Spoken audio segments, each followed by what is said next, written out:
Show, Peter G Show, divorced dad, single dad, divorced dad, single dad, Peter G Show. Oh yeah. Oh yeah. Hey everybody, Sunday night, right here, Life of Peter G, the Peter G Show, back in the saddle, back in LACA. I'm not gonna lie, it's good. I enjoyed the hell out of being in the Gulf Coast, but home base, just more comfortable. I mean, it was weird getting used to different stuff over there for the show. The rest of the stuff after the show, it's like, that's my playground, not a problem. But doing the show is a little funky. It's remote, a lot of different getting used to things. And now that I'm back and we sat down a few days ago, and it's like, holy crap, this looks like I forgot. But still going. And naturally, here comes the sound. Take a minute, let it all set in. It's going to be a fun night tonight. I promise you that. Don't forget to like and share, everybody. Super important. Sharing is caring. Anyway, it's been a great half a summer over there, but it was time to get back to business. I could have stayed there, but you start slipping into La La Land. You know, it's like you start losing the plot. I was just getting to the point where I was starting to really enjoy myself. You know, and believe me, there's a lot of work involved too, right? I told you that last time. But you know, you have to keep. Yeah, there's got to be a balance somewhere, and I've been very fortunate enough through life to not lose the plot. But anyway, tonight's going to be fun. Speaking of which, reality. While I'm here, one of the first few things I had to go do was had to go fill up my vehicle with gasoline. Now, I like trucks. I drive a truck. It's my car. It's not like, you know, I don't go mudding in it. There's no mud out here anyway. It's dry. But it's got a big gas tank because it's a big truck, and it drinks a lot of gas. And I went to go put gas in my tank over here in California. Cost me about $140 to fill up my tank, which doesn't make me go farther for that amount of money. In fact, I don't really drive a lot lately. So I probably, with that $140, I probably get about 300 miles in this, because I'm doing mostly city driving. I'm not going anywhere. I'm just kind of keeping it on the down low. $140 friggin' dollars. Now, granted, I have a 30-gallon gas tank, but I didn't even have to fill it. It wasn't empty. Put about 23 gallons in.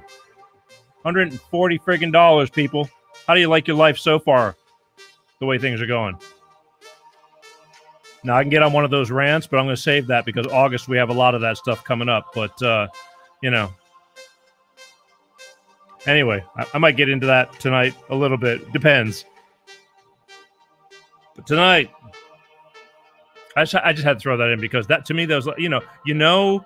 I mean, I was buying gas in the Gulf Coast. I mean, I get it, but I didn't have a 30-gallon gas tank in the Gulf Coast.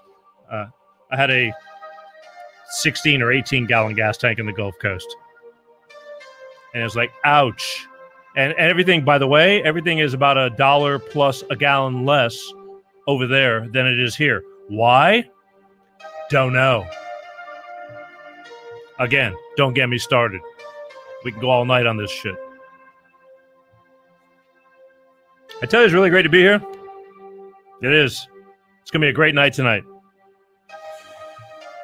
Last week's 4th of July weekend, I hope everybody had a great 4th of July. You know, I continue to remind everybody that, you know, it's not about the hot dogs and hamburgers. There's, especially now in the times that we're living in, I mean, it's important stuff. I took the weekend off. I was in just finishing up what was left of what I love, having fun, and then we were traveling and things like that. But 4th of July. Seems like a lot of people are wanting to take even 4th of July and just erase it. Now, I just want to take a bat to their face. So I don't understand what's going on. I hope that most of you are coherent. And, you know, I have very close friends that are opposite thinkers of the way I think. But we still remain friends, fortunately. We don't talk about a lot of this stuff, but I have to talk about it because I've also learned you don't know what you don't know. Not that I know everything, because I don't know a damn thing. That's for sure. But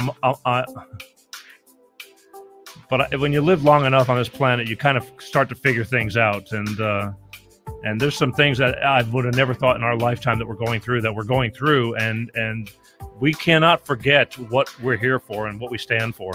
We're in the greatest country in the world, supposed to be, and just life's going to hell.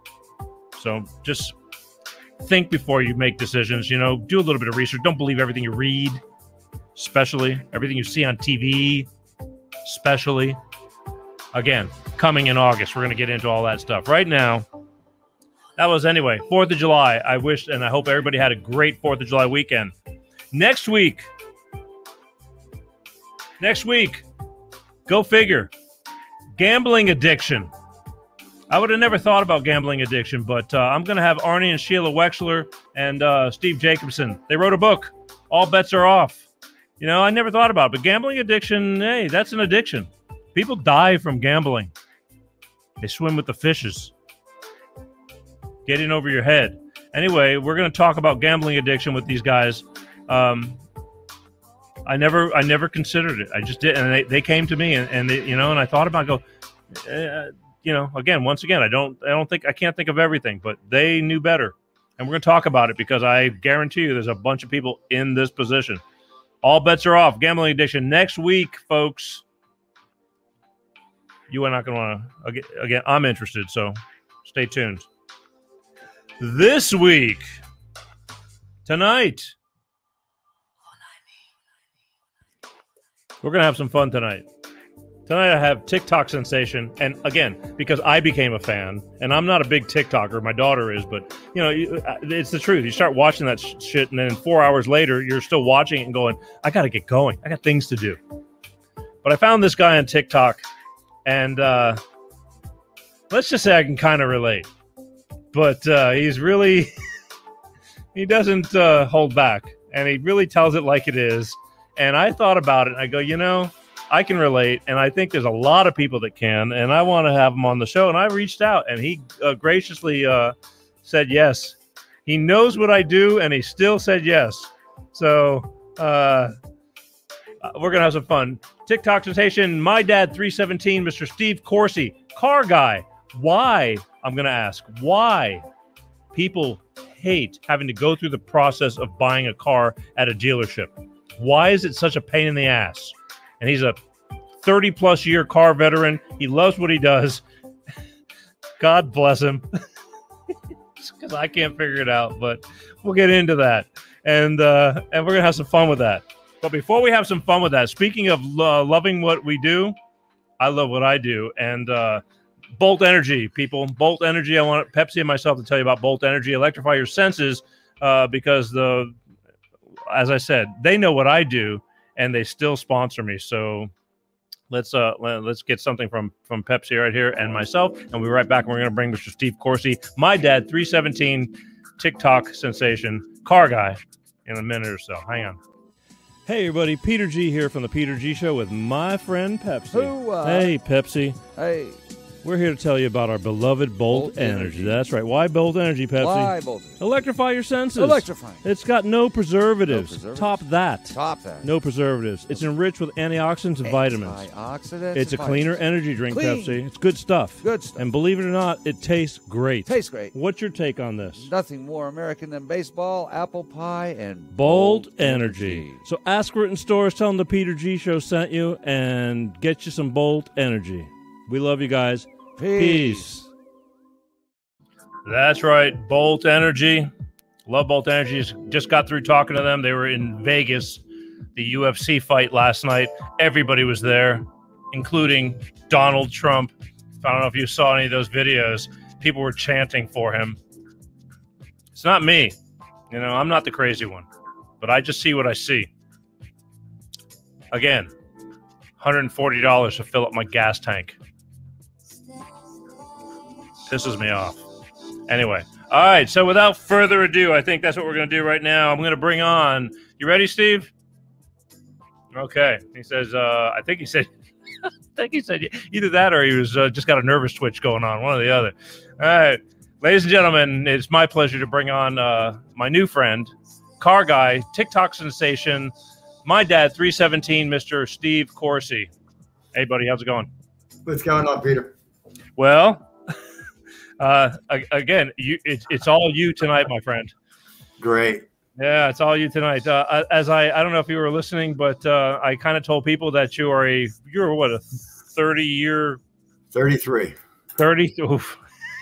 Yeah, good luck with that. And you're still alive. Car veteran, right? Yep. Been in the business. You're an East Coast guy, correct? Correct. South Jersey, greatest half state in the country.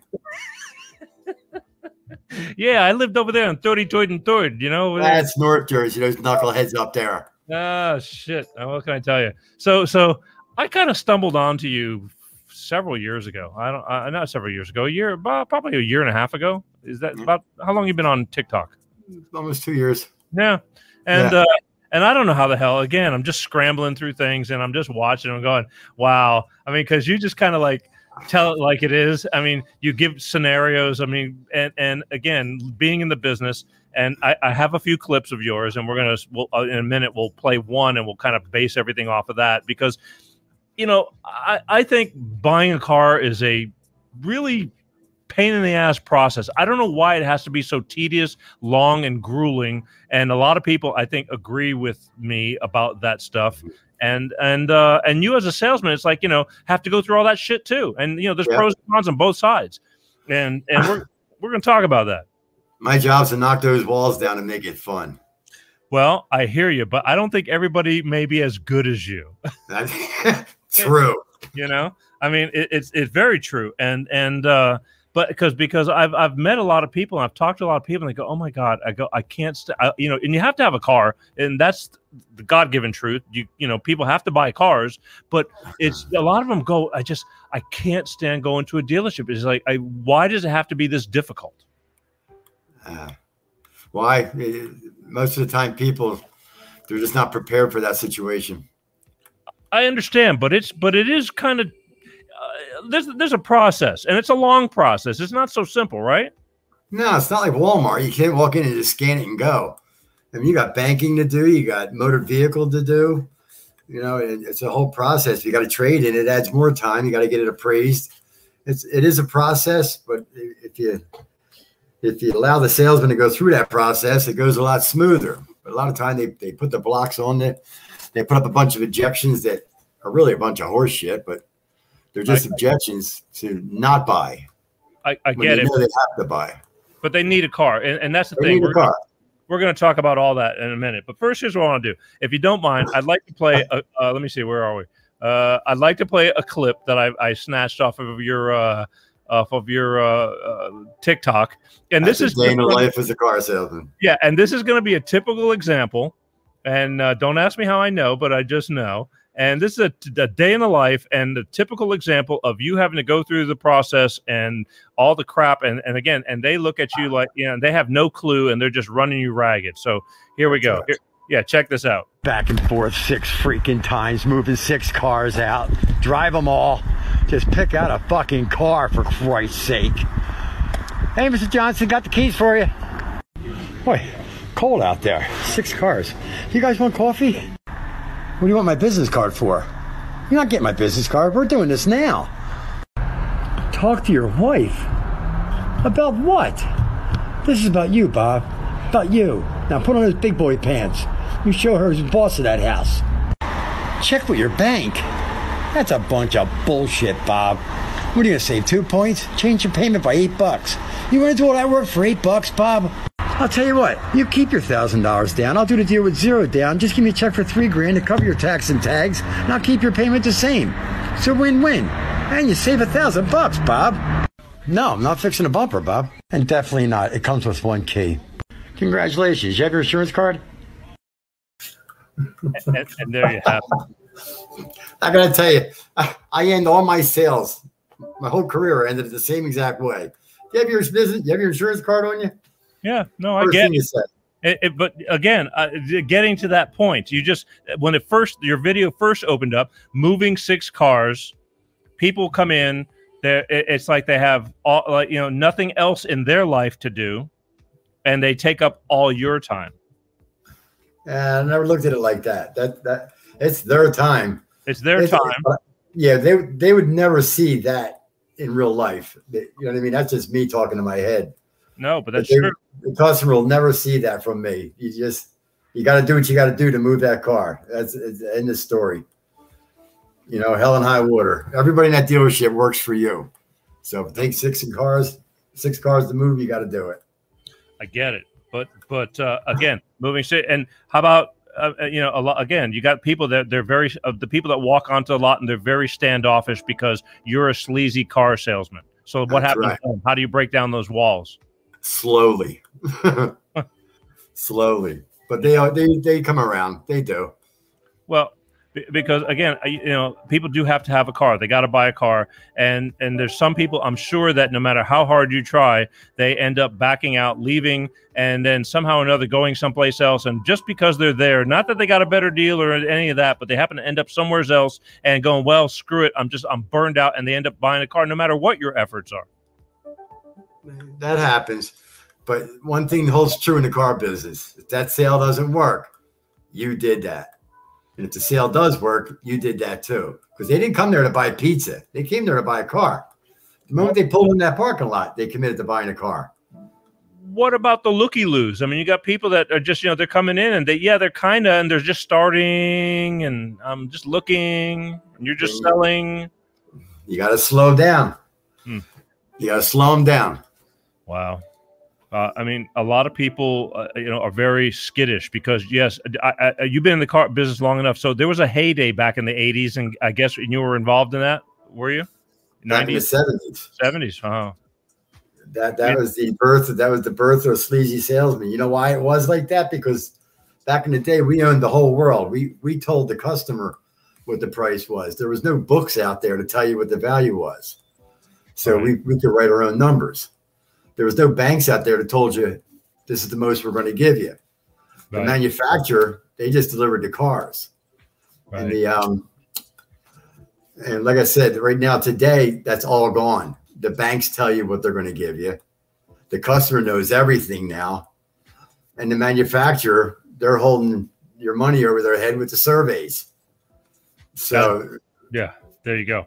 So those days are gone. Well, so let's talk about that because, again, first of all, from a salesman's point of view, it's you got the customer thinking that they're going to get burned, that they're getting ready to get reamed by a car salesman, and then you got a car salesman that's saying buyers are liars. Yeah, it's the saying in the car business. I mean, okay, why? They're not really lying; they're just basically making up stories to get out of there. To get away from that commitment they're about to do. Nobody wants to sign a 7-year contract, but they're about to. So they come up with every reason under the sun to leave. That's where that term comes from. But if you have to have a car, you have to have a car. If you're buying a car, you got to buy a car. What are you going to do? You going to back out and then never buy a car? They will in their time. That's the part where you got to slow them down. If you push them through the process, they're going to run every time. Wow. See, so that's the saying, slow them down. I always thought that the customers, the problem with customers is they think you're making too much money. They think you're making money like a realtor. You're making commission. Let's say the car is $50,000. You're making a commission on $50,000. Farthest from the truth. Yeah, people have that stigma. That's not even close to the truth. But we get paid purely on profit. Whatever the profit of that sale is, end of story. There's nothing else you get paid on. There's no salary, profit. So our job is to hold as much profit as possible. Hence people like making up numbers out of the sky, pulling numbers. Is like, how do you defend? Because again, as a buyer, great. I mean, everybody wants a good deal. I'm sure you, even as a salesman, when you go and do things, you want a good deal. Who doesn't want a good deal? I mean, you can't blame anybody. It's actually the opposite. I'm a lay down. Oh my God. I've heard that. Most salesmen are lay downs, believe it or not. Define a lay down for the normal people in this world. Pretty much, they show you something, you go, okay, I'll take it. Yeah, just because you don't want to go through all that crap, right? I don't want to put them through it. Yeah, you don't put them through it. But I mean, yeah, you know, I've heard that a lot. But here's the thing. I mean, a lot of people, they get in, and then with a car dealership, and then it's like they know this process. They've done it. You know, most people who have had 1 or 2, 3 cars in their lives, and they go, okay, look. You know, I don't want to go through I'm going to do this. You're going to hit me high. I'm going to hit you low. You got to talk to your manager. Then your manager's going to come and he's going to put the clamps down on it. People don't like that stuff. I mean, a lot of people don't like that stuff. I mean, how do you deal with that? You can't be the man behind the curtains. The salesman can't be the guy who discounts the car. You always got to have a guy behind the curtains. My guy behind the curtains always went behind the building and had a cigarette. Then I would come back and say, listen, here's what he can do. I mean, but you can never be the guy doing the discounting. And why is that? Well, I mean, why does it have to be that way? You're supposed to be working for the customer. I get it, but I'm talking about look, most places you were talking about. Was it you that just said Walmart? You know, you just go and buy something, scan it, and check out. I mean, I know Saturn. I saw that in one of your clips once. Saturn said, you know, this is what the car price is going to be. How'd that work out? Why? No, but why is that such a bad idea? You can't do that because I'll tell you exactly why. You could take a used car and line 15 people up. Yeah, new. And ask them to give you a price of that car. Yes. You get 17 different answers. Okay, but Saturn was selling new cars. It was the new car price. Now, they're all exactly the same. Depending on what features and things it has on it. Why can't there be a steady price? They make their money. They set a price. They make their money. You know what you're getting into. You either buy it or you don't. Why is that so freaking hard? I don't know. I can't. I can imagine losing that ability to negotiate a better price. You know, it's the last thing on the planet you can negotiate. Oh, I understand, but why go through the hassle? It's just like either buy it or don't freaking buy it. Thank you. Goodbye. Right. I mean, I was going to make up shirts that says "embrace the haggle." I mean, if you're Middle Eastern or something like that, growing up, my father was Greek, and my father even negotiated on their headstone for their I swear to God, because this is a true story. Because my mother passed away first, and so he went down and talked to the company that makes headstones. That's freaking hilarious.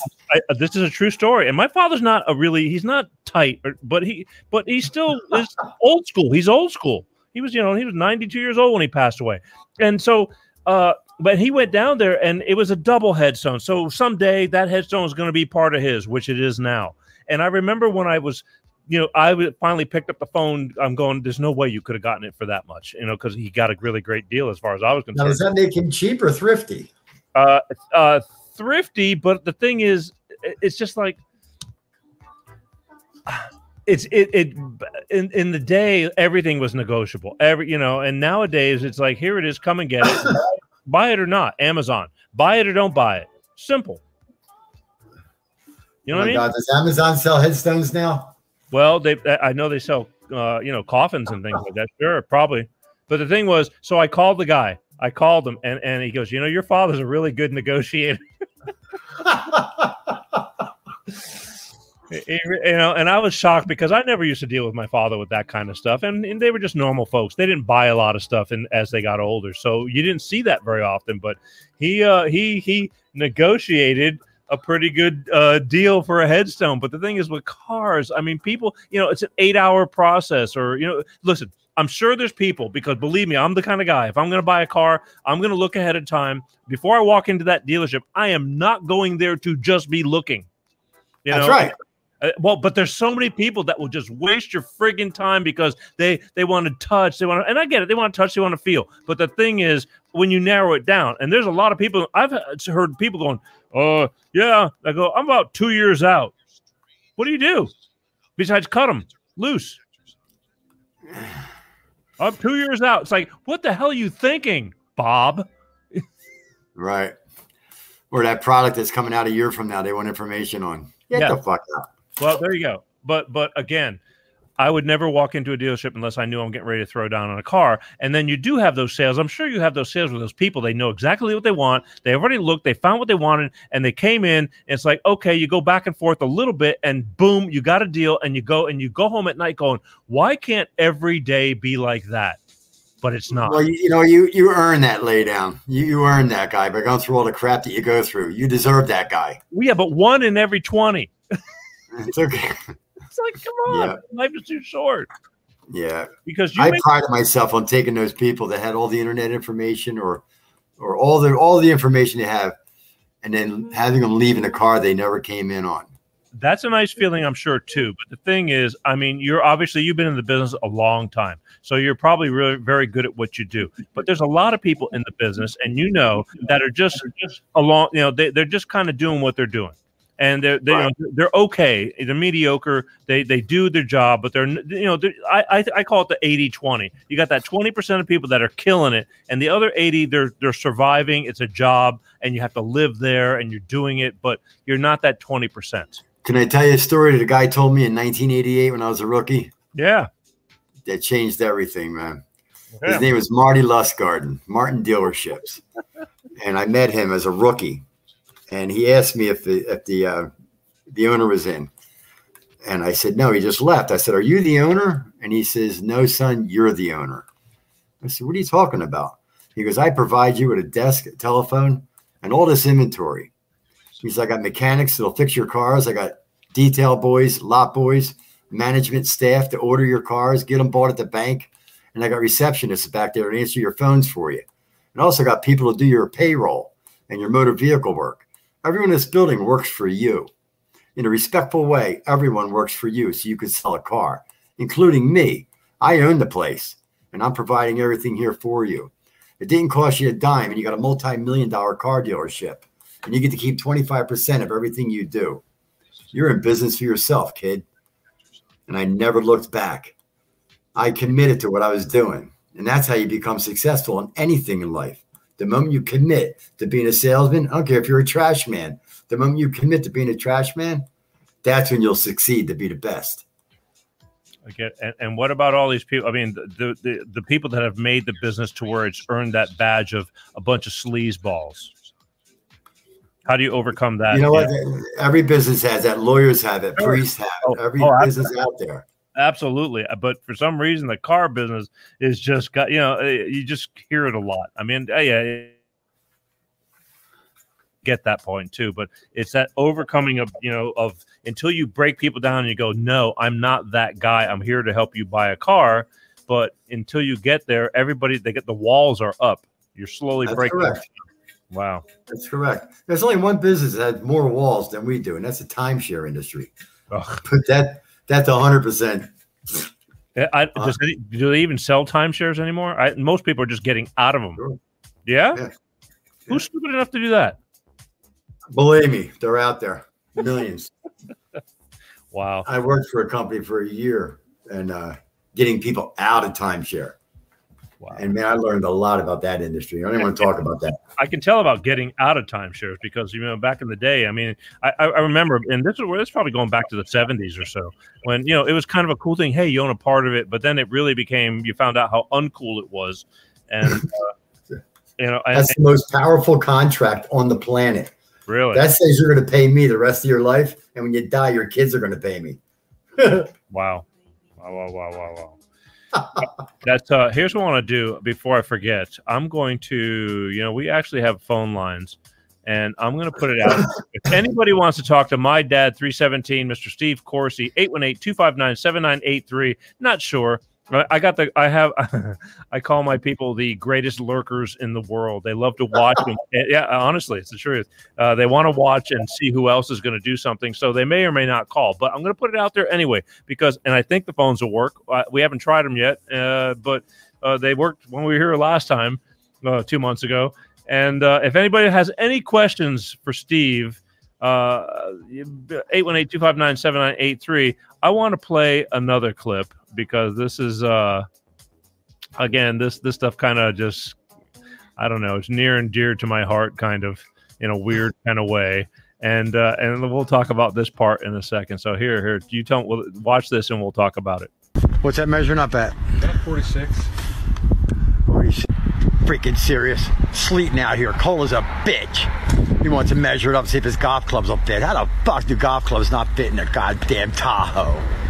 Bullshit. All right, Jack, that was fun. Golf clubs fit. Let's go over the price. What do you mean you just wanted to see if the golf clubs would fit? What do you mean just looking? Think about it. What's there to think about? I didn't even give you numbers yet. When you go home and think about it, what exactly are you thinking about? Talk it over with your wife. Does she know you're here? Besides, I thought this was for you and your golfing buddies. Talk to your credit union. We got financing right here on the premises. What do you mean you want to go to another dealership? What are you cutting me out of the loop for? I work here. You seriously want to keep doing this? Don't you want to wake up tomorrow and not to do this anymore? Jesus. Congratulations. Beautiful truck. Do you have your insurance card on you?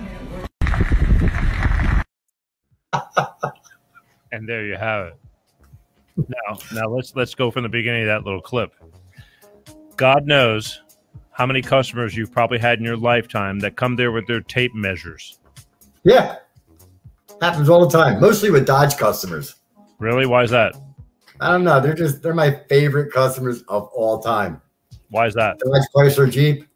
Why? You can say shoot. You can just say shoot, shit, fart, fuck with them. They don't care. Okay. They just want a good deal, and I'll invite you to their house for a barbecue. Okay, but how do they know what a good deal is? What's a good deal? They don't. They just want to find somebody they like and they're going to buy a car from. They're not that Honda buyer, that Toyota. Audi buyer.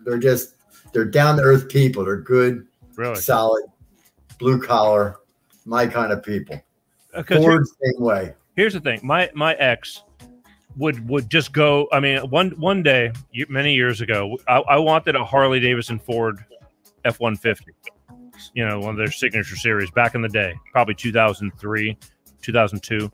And one day she goes, well, let's just stop in and go look and go see. Because in my mind, I wanted to buy one that was pre-owned. I did not want to buy a new vehicle. And before long, she gets so into the whole thing because she's very you would love her because she's very impulsive. She's an impulse buyer. So one minute we're looking, and all of a sudden she's freaking negotiating with the guy. I'm going, whoa, slow it down. It's like I don't. It's my truck, and she's buying, going for a truck.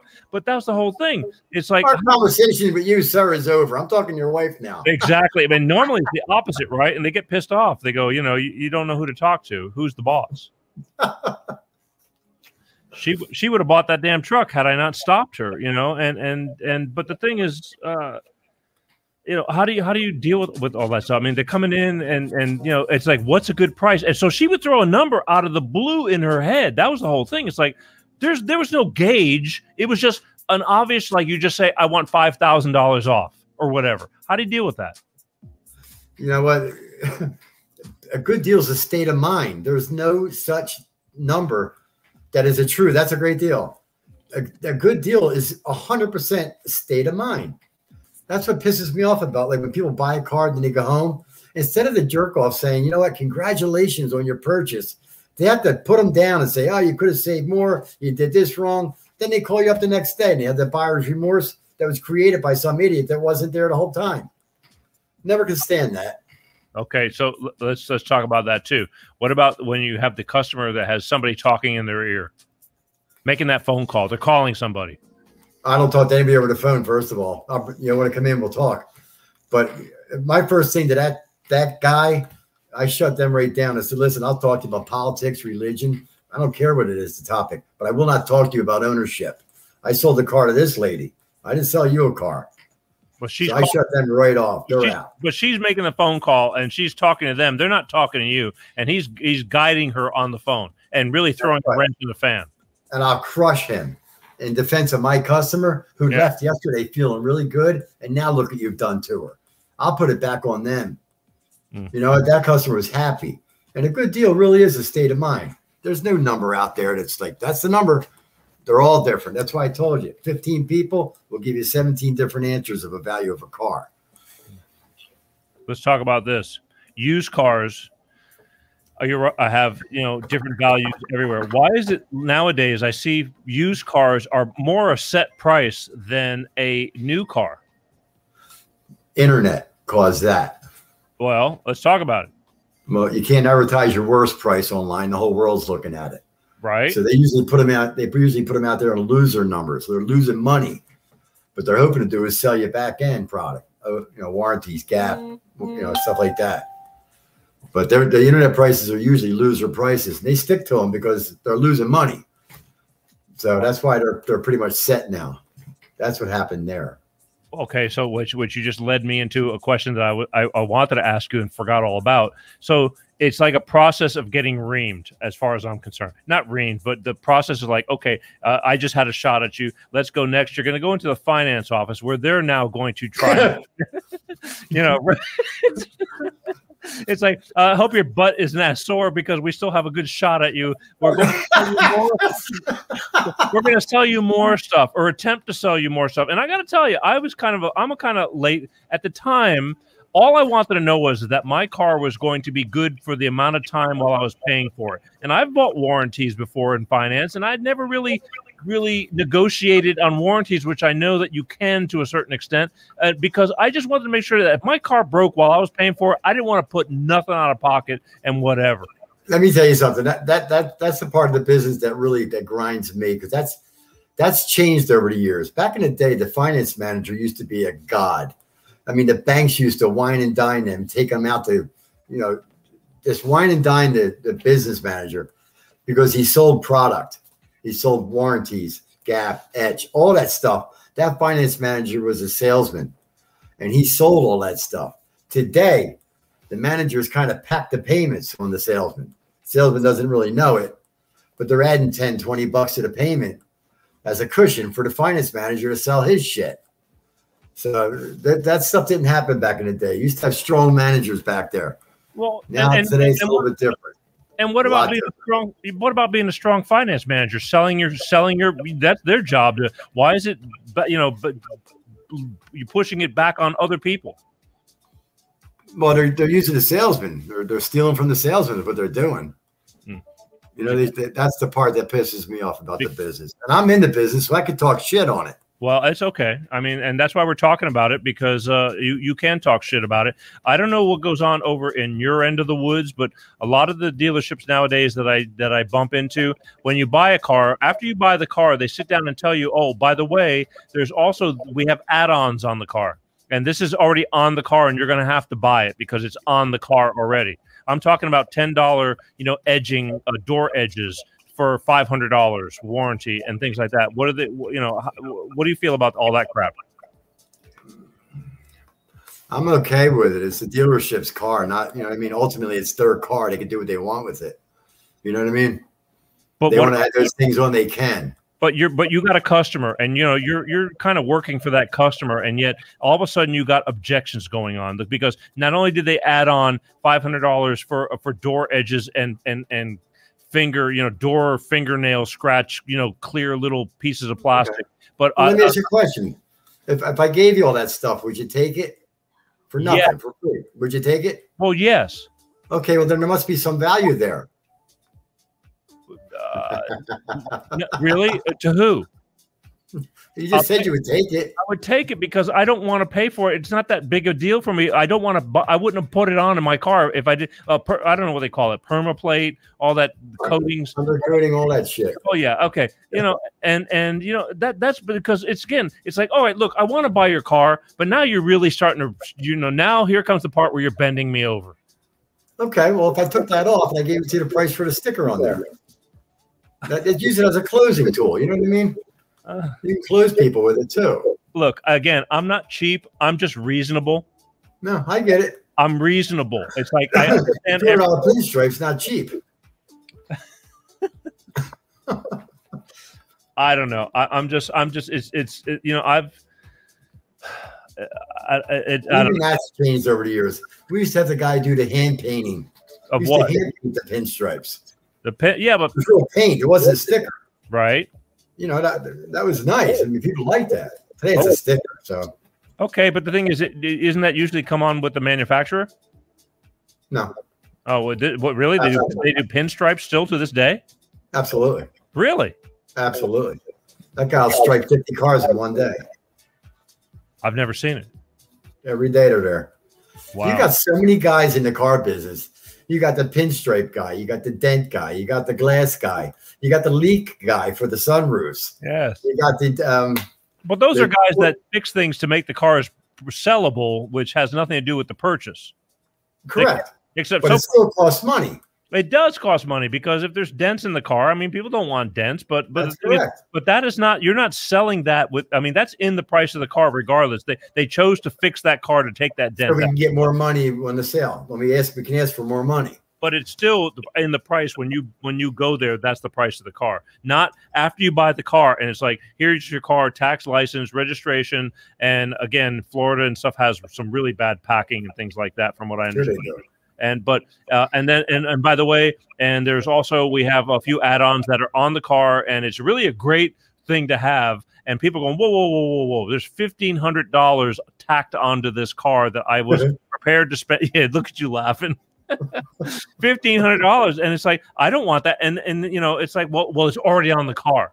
It's like, whoop-de friggin' do, it's already on the car. I'm buying the car, and this is from your personal dealership. You know, you're forcing this shit down my throat. How do you? I'm not. That's the owner. He bought the car. He put that stuff on there. It's his car. Okay. So then they go, well, I don't. You know, how do you? Like, I don't want it. Then I don't want it, and they walk out. Nobody walks out on that. I beg you're not going to walk on that. Really, $1,500? You don't think that makes a difference in people's lives? Some people. Oh, huge difference. Okay. Huge difference.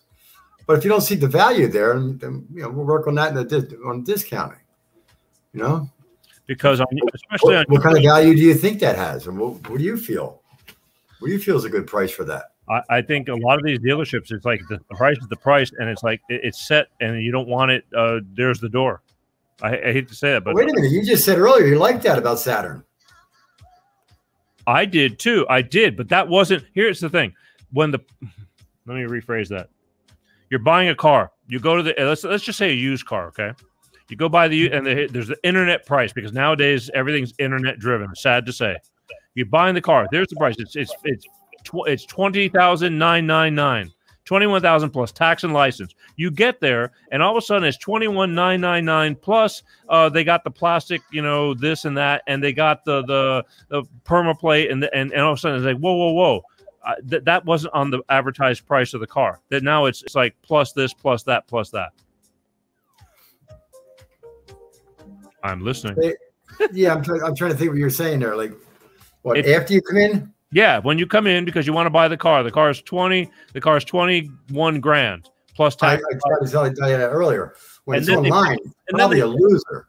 And then they pitch it. It's a loser price. So they're just trying to add some money back in to try to make a profit so they can make a commission. No, I get what they're doing, but as a customer, why should they care? Most of the time they don't, but we still have to take that shot. Yeah, I get it, but I know a lot of dealerships that stick to their guns and like, it's like, if you don't want it, then don't buy it. But that's actually going on right now. Like since 2008, in 2008 when the towers fell and the markets crashed, the car business flipped. I've watched it for 30 years, so I know what I'm talking about.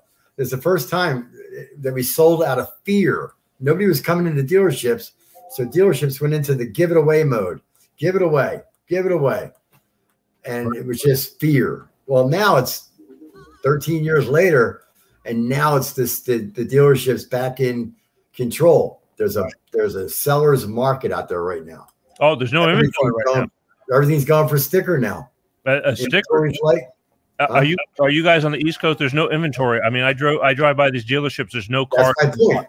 Yeah. So now they're able to sell and hold all the money. Right. They're not giving it away anymore. Finally.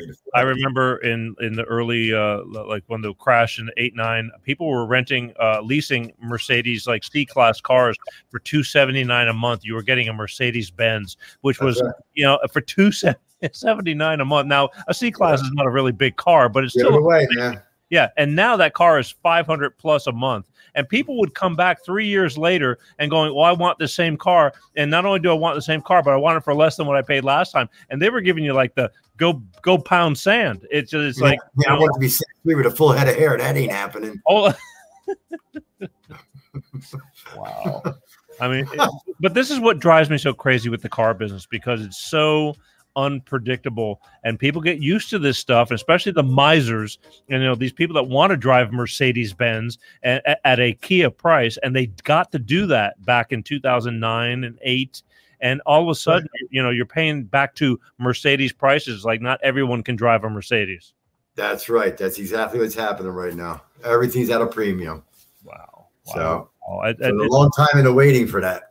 It's I don't know. I don't mind. It's such a volatile like playground, and that's what makes it so difficult to me, because nobody knows whether they're getting really bent over or they're, it is what it is, and you're just doing business. I mean, and everybody's so on guard. Yeah, you know what? I pride myself on trying to make that process as easy as possible, make people laugh, have a good time with it, and have no regrets of that purchase. It's when that person that gets a hold of them when they get home or get in their ear and just blow the people up. They went from happy to being like now questioning what they did. Wow. We call them the sea lawyer. You know that. Let's talk about exactly what you do now. You don't work at a dedicated dealership, correct? Not anymore. No, I'm a contracted salesman. They fly me all over the country. We do events at dealerships, and we do mailers, and we sell a lot of cars in a 6 to 7 day period. That's really strange, because I never heard of that. Like, you have like a crew, right, that goes to different car sales and different dealerships all over the country. And all over the country. Wow. And I work for four different teams I'll run with. And if you don't want to go, you don't go. If you do go, you commit to going, you better show. You're not there, you're fired. It's a one shot, one deal. A lot of money. There's a lot of money at stake. So when you commit to going, you've got to go. But if you don't commit to going, nobody cares. You're not fired. I can keep that job forever. There's teams I didn't run with for 5 months now. All you do is make a phone call and I'm in. Wow. You made a movie out of it too. You ever see the movie The Goods? No. With Jeremy Piven, the Chinese guy from Hangover's in it. I like him. I like him from Entourage, but he's the movie's called The Goods. Oh, really? That's what we do. Okay. Well, again, it's just, I'm sure it shows every aspect of what you do, and that's what, to me, what makes people scared sometimes, because you're just good at what you do, and they're so scared of getting, robbed. Like, they feel like you're going to just take them to the cleaners. Well, I make a lot of money when I was in that business full time, and people always said, "Steve, how do you sleep at night?" You know what? I sleep like a baby, because it's not about profit. Like, people don't know what you made. So the only time in my career that I learned that how you fuck someone is when you don't do what you say you're going to do. So if you promise them something, you deliver it. If you don't, then you can say, "Yep, I fucked them." But price is never, ever the reason, because nobody knows the value of a car. Wow. See, that's the thing. Okay, so you're getting to people promising. I know there's a lot of people that promise a lot of stuff and don't deliver, which once again gives the car business a bad name. And you never see that guy again because he moved on to some other place. But you have to bear the burden. You were talking about surveys. Surveys is the biggest bunch of the manufacturers are living in a dream world. They have to have tens, and I was told, please, the salesman's begging to please do the survey. It's important for my job. It's like, you don't want to know why? What kind of freaking la la land are they living in? What, the salesman? No, the manufacturers. Here's the facts behind the survey. The facts behind the survey is nobody in that manufacturer gives two shits if you're happy or not. That's about money. The surveys go down, the manufacturer loses $40, $50, $60, $70, $100,000 because they fell below the national average. That's what the manufacturer gets to say because of surveys. They don't give two shits if you're happy or sad. That's why the salesman is so aggressive about getting that survey in with hundreds on it. But it's all bullshit driven. It's not real. 100% bullshit. So who's believing that? Edmunds? You know what I mean? You know what I mean? It's just nobody. Well, none of the car guys believe it. They know it's horse shit. But the customers, you know, they got your paycheck in your hand with that survey. It's all about money. That survey only affects two people, the salesman and the owner of that dealership. The manufacturer could give two craps if you're unhappy about your service. And yet it makes or breaks a dealership too. That's correct. You're talking about 50, 100 grand at the end of the month. Back money. These are the things that like nobody really, as a customer, you know, why should you give a shit? And then you got your salesman hounding you, please, please, please. You know, I'm trying to take good care of you. And then you got the salesman that, you know, they're just not up to par and they don't. And you get, or they make a mistake and they give you a bad survey. You know, I mean, you thought you had them because the floor was dirty. That's right. You see my video on that? I saw your video. I tear them up. It's the truth. It's the truth. Fucking right. It's the truth. Like it's your fault. And they gave you, and so you failed. And then, you know, these people, they get fired or moved on. And then you suffer the consequences because you're in there for the long haul. And what did it accomplish? Nothing. Nothing. Who did it get hurt? It hurt the salesman only. Wow. And the owner of the dealership. All right. So look, is it safe to say, all the managers. Correct me if I'm wrong though, but is it say, in my opinion, is buying a car a pain in the ass? I mean, you know, regardless whether it's fun, for what it takes. Look, I think I could buy a house with less hassle than buying a car. No way. Way. Let me tell you why. So much to do. You got termite inspections, all that horse shit. Let me tell you why. What? You go to buy a house, okay? I like this house. Wow, it's a great house. How much you want for it? $1,249. Okay, I'll make an offer. Make an offer. There it is. There's no. Let me go talk to my manager. And there's no. Oh, and by the way, I mean I get it. Close. Talk to the owner of the house. Well, yeah. Okay, so they either say yes or no. There's no like, you know, and there's not really as much of an angle. It's this one. The realtor can't answer that question. Well, that is true. But the thing, I don't know. I just feel like, okay, I guess closing, it just seems like you're much more out of the loop when it comes to closing and escrow and this and that. Like they do it, and you're not walking from one place to get bent over after another place. You know, it's either here it is, coming in, buy it, and you know, 30 days later you have a house. But you have a house. Yeah.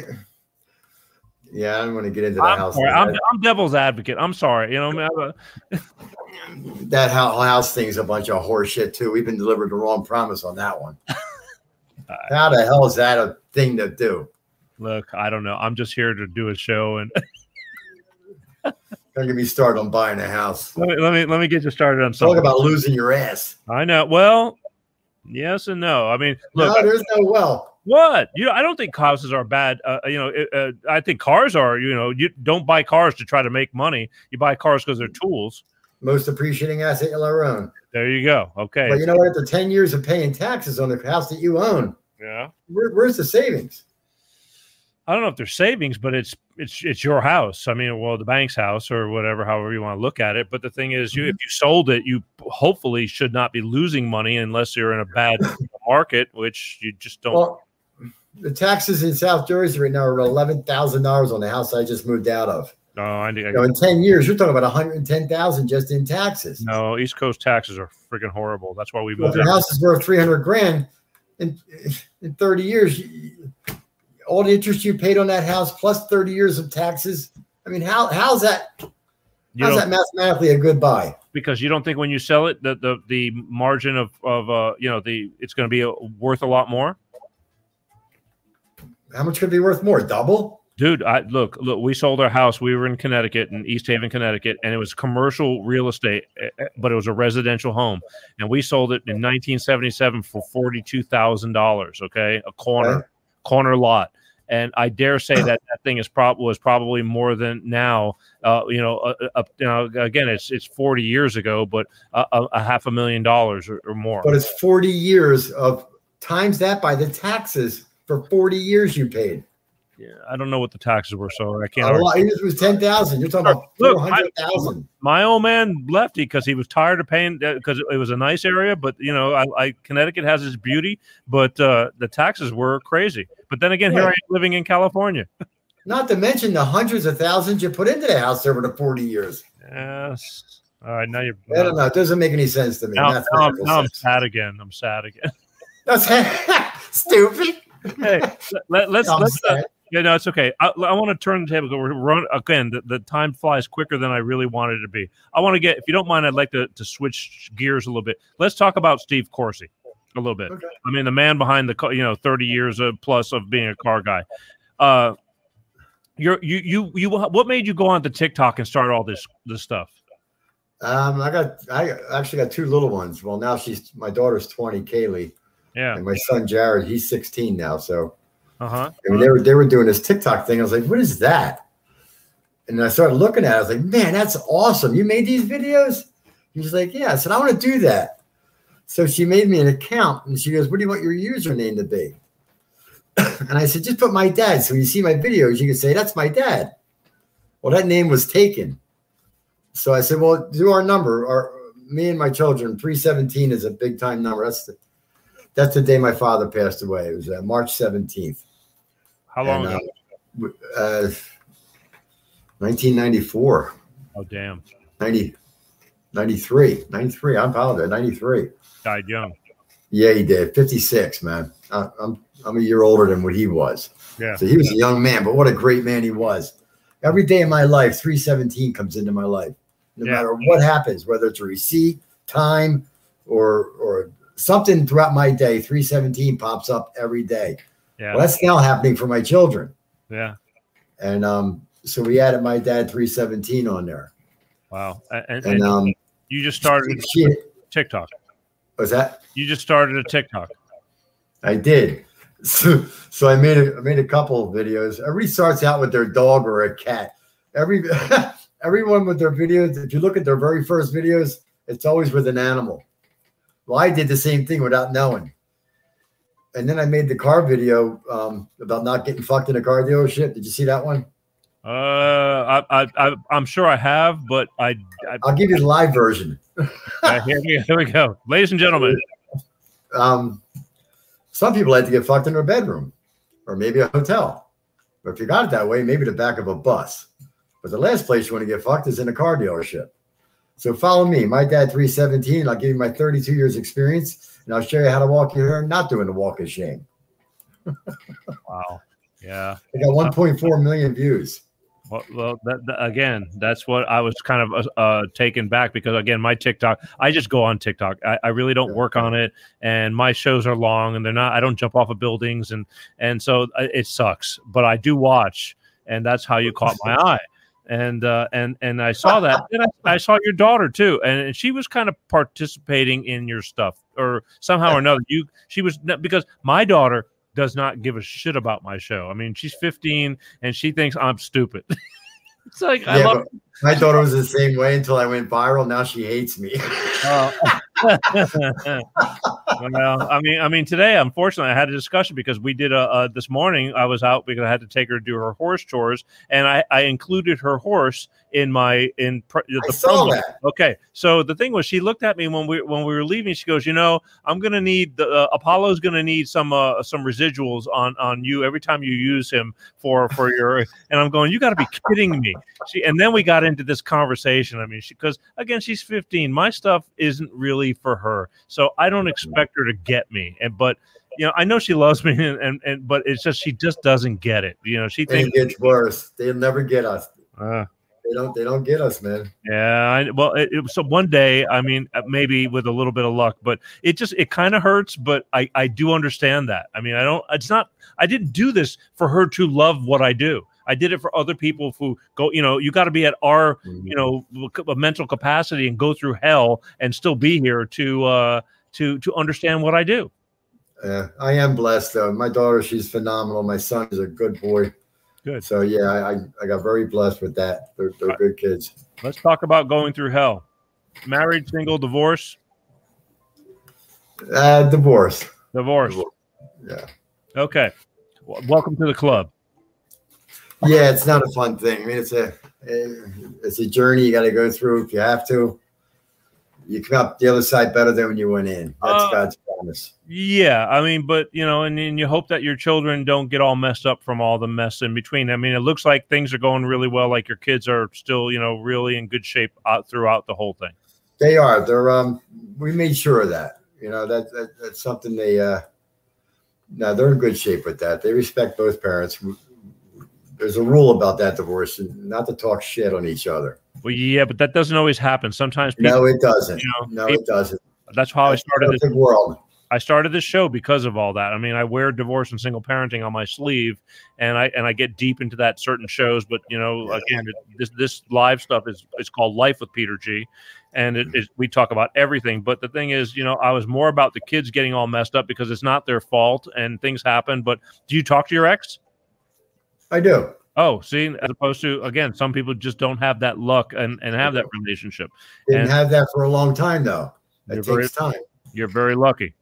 It takes time. So, yeah. Like I said, everything works out in the end. It just takes time. Well, you can only hope. But I mean, unfortunately, not everybody is so fortunate. And I have seen and talked to enough people to where life, it's, everybody has a different story. And that's why we try to share these stories, because at the same time, a lot of people can relate to the stories that you're telling, and they think it's just them going through this crap.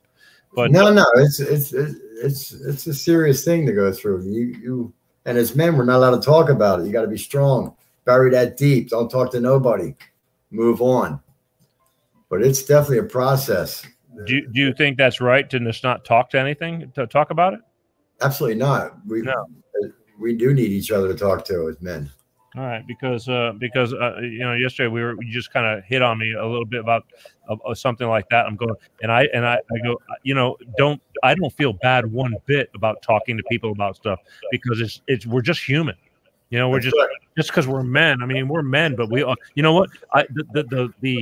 The suicide rate on men is so much stronger. Oh, I see you pointing a finger. That's right. Yeah, sad but true. Very true. I know that line. I've seen that line. I didn't cross it, but I've seen that line. Well, see, because I understand also the point when people see red and cross that line, when I was going through, I tell this story a lot, but it's the truth. It's like I was so fed up, I wanted to drive my truck through my house because she was driving me that crazy over nonsense. Because but that one piece of stability in my head told me not to do it, but a lot of people just don't. They blow through that, and sitting behind bars right now because they didn't filter that. And that's a shame, because they've had somebody to talk to that could have altered that moment. And that's why we're here, and that's what I again, I do that a lot. And and there's some videos on my TikToks with the depression thing. Really? They're real. I mean, like that's really happening at that time. I think it's important that people need to know that it's okay to talk about this stuff. It's like, you can still be pretty friggin' strong and you can be tough, but there's, there's nobody, I don't think, that doesn't feel any pain. And if they hold it all in, it's like, you're going to be a pressure cooker and you're going to explode. Correct. Yeah. Right? We've all seen that too. I continually thank God for all the people in my life that I had that I just threw up all over, and they just let me go because I just needed to let it out. And we're all still here. You get over it, but you just have to do what you have to do to get to where you're going. And you're a good dude for bringing that up, man. That's a really good thing to bring up and let people know that they're not alone, man. It's very important to me. I mean, that is probably, I get off course with this show. I do find different things, and we touch on different, I like a little bit of laughter. I like some stupidity, but there's a lot of my shows that are very, very, to a matter of fact, to those points. I mean, from narcissism, people dealing with depression and all that kind of stuff. But there's times when I need to mix it up. Because I feel I'm kind of versatile. I can talk about to the biggest musician in the world, and I can talk about things that are very important to, like, keeping your act together, because you got children that depend on you. And life's a bitch. It's not that easy. But I was told a long time ago. Very good friend of mine on the road, Richard Lamore, and I never forgot his words. He said, "Steve, you got to take care of yourself through this process, because you need your children to recognize you when you come through the other side. So start taking care of yourself mentally and physically." Right. And you know what? He's 100% right. Dude, I can easily tell you how easy it could have been to drink yourself under the table. Correct. And that's what he meant by that. Like, you know, he saw me going down a path. And he goes, you want those children to recognize you. And I went, wow. Yeah.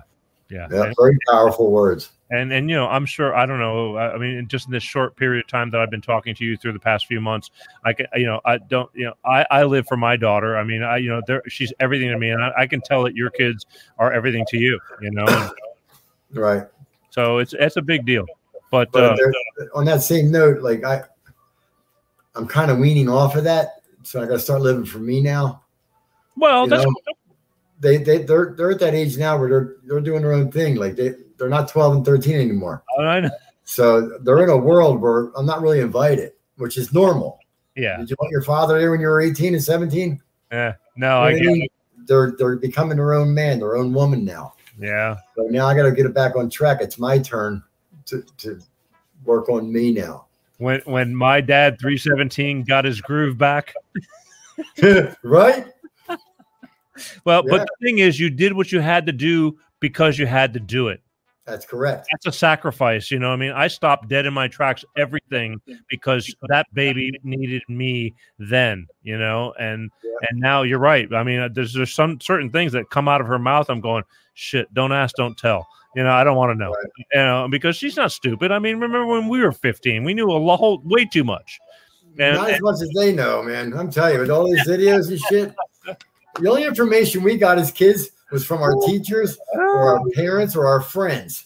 Yeah. Other than that, the information was like very little back then. I don't know. Learn by doing. My old man told me when we moved from Connecticut to Florida, he said, I superseded the kids in Florida by a milestone because I grew up around some, you know, way more adult times, I guess, over in Connecticut than when I moved to Florida. That's awesome. Yeah, my old man wasn't stupid. He knew, you know, but God bless him. I mean, he somehow managed to not kick my ass every day and just tolerate all that stuff. And I survived. I'm here. And thank God for them and their guidance. And they made decisions, even though I didn't agree with them as a kid. But I do now. I mean, they you know, but just like everything. Anyway, it's all good. Look. We could not do this and talk about car stuff without talking about the man behind the car stuff. And I appreciate you just sharing some of the deep stuff. And again, maybe another time you can come on and we can talk about other stuff. But right now we're running out of time. And Pete, I would love to, man. I really enjoyed talking with you. I could talk to you all night, brother. If you got things that are really pertinent that you feel that need to come out, that has to do with people, that things that they can relate to, it doesn't have to be the car business. I just happen to hit you because of you're so popular with the you know, with the whole car thing on TikTok. But if there's things that are important, and you just give me a buzz and say, Peter, you know what? I think this is important. We'll see what we can do because you're easy to talk to. You're pretty a matter of fact. And life is short, and people a lot of times just need to know that, again, they're not alone, and we all share this stuff. So yeah, we do. Yeah, we do. I want to play one more clip that I have, and then we'll just say our goodbyes. But let me go find it real. Oh boy, which one? I don't know. Just hang on. Here you go. Just sit back and enjoy. Okay, Pete, you like the car. Let's go over the numbers. Now, I know how underhanded and slimy you car salesman can be, so give me your best price, Steve. Just give me your best price. Okay, Pete, $37,689. Are you out of your fucking mind? That's $7,000 over sticker. I asked you to give me your best price. That is my best price. It's actually a great price. Oh, you wanted your best price. See, you asked me for my best price. Jerk off. I mean, jerk off. I mean, but the thing is, again, how do you? Everybody wants, they give me your best price. I don't want to go back and forth. I don't want you the minute and you've talked a lot about people, just standing up and saying thank you for your time. Well, what do you? It's a game, and everybody knows it. But why does this game have to be played? Dude, I got to say, when you said stand up, that is my hallmark. Anytime I worked in a dealership, and they say I'm legendary, I don't know about that, but that move, anytime a customer stood up at my desk, all the salesmen around would see it, and they go, "Man, of course he's got a fucking deal." As soon as they stand up, that's when you start, because you push them to that point. Yeah, and they're leaving. The moment they stand up and start yelling, my voice goes lower. The next thing you know, I've got them calm down. They'll sit back down, and about 4 minutes later, we're shaking hands. That's my signature move, man. What about when they're going to they're like, okay, thank you for your time, I'm leaving, and then you have to go chase them at their car, which is like a signature, like it's just a part of the game, and people hate that stuff. Like, why I don't chase it. I don't. Neither. Okay, I get that, but I'll let them go. I'll let them go. Yeah. And I'll just be like, and I'll go, and I'll just let them go. Once they get to the car, then I'll go out. But let them have their freedom. Let them think they're leaving. Let them just settle down.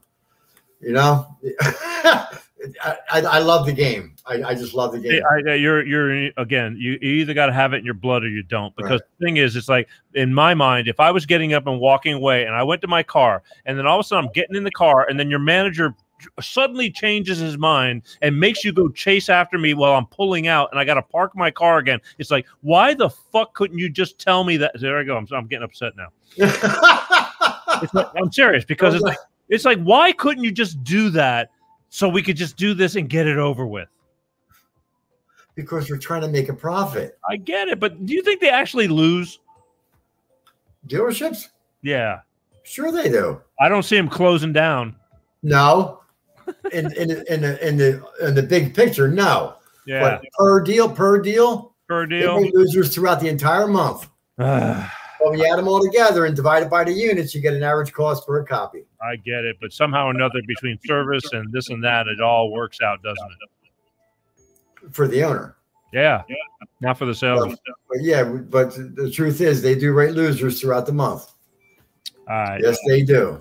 Fair enough. Listen. Anything you want to say with your wisdom to close out the show tonight that you want to tell my 3 or 3 million, 6 million, whatever I've been corrected, 6 million, whatever the hell it is. Anything you want to say worth?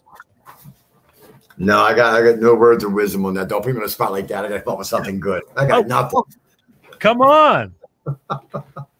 No, I just want to say, everybody out there that I worked with in the car business for 33 years, it was an absolute pleasure running on the floor with all of you. Wow. All right. Damn. I thought you would have something in your pocket to, I didn't see that coming. Sorry.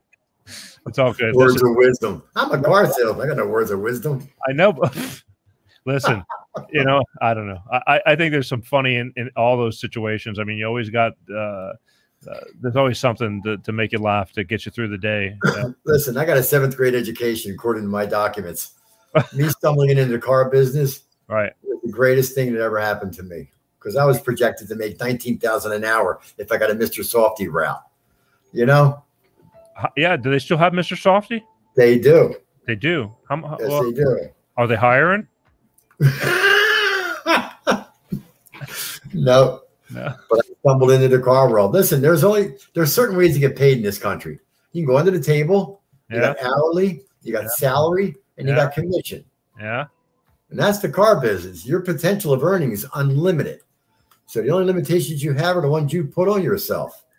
I know. But again, I still think that's the 80-20. I don't think every car guy has that luxury of being that guy. They didn't meet I met the right guy. You know what I mean? If I didn't meet that guy, I would have never had the mentality that I did. That's why I spent 33 years as a salesman. I'm not one day a manager, which means I committed to doing what I was going to do. Right. And that's the key in anything. I'm telling you. Like when you said you were in the business a little bit, like you never committed to that. Right. You did it because that's something you had to do at that time. But imagine if you committed to that and honed your skills. Potential of earning is unlimited. I'm telling you, back before the crash of 08, it's documented. I'm making $15,000 to $20,000 a month. I've had such a following after 19 years of being at the same place. Yeah, no. I mean, everybody just kept coming back and back. I'm selling 1 to 4 cars a day. And in the crash of 08, we shut down. I know guys that are making $15,000 a month now, but they live there, and that's their. And I mean, you're totally committed. You're right, but there's more to life than just living there. True. Yeah, it's a 70-hour job. And here's the thing. I also remembered when I met some people, because I had to change my lifestyle. And then we got to get out of here. It's getting late. But well, I remember it because I remember like general managers and going, and because when I pitched my story, I was like, I have a little girl. I'm having to change my career because I need to stay home. I need to find something to do. And he goes, yeah. He says, you know, I worked a lot. I was never around much because I was always working. The car business, you're always working. The friggin' weekends, the holidays, the this, the that. And you know, and it's like, maybe they don't know what they would have missed raising their children. I mean, and yes, it facilitated to raise their children, but I didn't want to give that up. I wanted to be there with my child. And it was just, I don't know, now going through what I went through, it was worth every sacrifice and maybe not making money. I don't know. Right. No, I get it. I woke them up in the morning, got them ready for school or daycare, wherever it was. Yeah. Did that, and then went to work, came home. Be lucky if they were up. Yeah. So no, I missed all the dinners. I missed all the, you know, the daily, what you do in school kind of stuff. But you know what? My job as a man was to provide that life to where they could go to school. Yeah, there's pros and cons to everything. I'm just bringing up all that stuff because it, you know, I know a lot of people that would told me these stories and they go, I was never around much because I was always working. I'm going, you know, I don't know if every dollar was that necessary because a child, you know, that if you give them a cardboard, I remember I bought my daughter this electric Vespa scooter, you know, when she was the box. Yeah, she played in the box. She played with the box, and she loved the scooter, but the box was huge, and she had just as much fun with that cardboard box that she did as a scooter. And you know, but when I did have the time off. It was game on, man. Oh, I get it, dude. I'm just asking because I remember other stories from other people because again, I've unfortunately touched the fire. Yeah. You're a good man, Peter. Thank you. Right back at you. Okay, so listen, let's catch back up anytime there's anything on your mind. You got my number. Always feel free. My door is open. Book policy, but you know, I appreciate it, Pete. It's all good. My dad 317 TikTok. My dad, Steve Corsey, car guy. I hope you can, you know, keep on coming up with stuff to kick people in the nuts with. I think you're very in people's faces. I mean, you know, I'm sure you piss off a lot of people, but yet help a lot of people at the same time. They don't want to hear it. It's not a perfect world. Well, it isn't. That's for sure. You can't please everybody, right? No, sir. All right, listen. Thank you for staying up late on the East Coast. I know it's very late over there, and for being so upfront and honest with us. And I hope this show lives on and brings you. Again, I told you earlier that the show will be going like a snowball. It picks up snow, and who knows about it. But I'll be looking forward to seeing what's going on with you in the future. And again, if you ever need anything, just ring my bell. All right, brother. All right, love you, man. All right, I love you. Peace out. I'll see you later. There you have it. TikTok, my dad 317. Look him up. God, time just goes. I had more questions I want to ask him, but it just, you know. All right, people. Time is flying. Time is flying. I want to thank everybody for coming out tonight, watching, staying up. If you didn't watch it tonight, you're watching it after the fact. I want to thank you anyway. Let me change things up around here.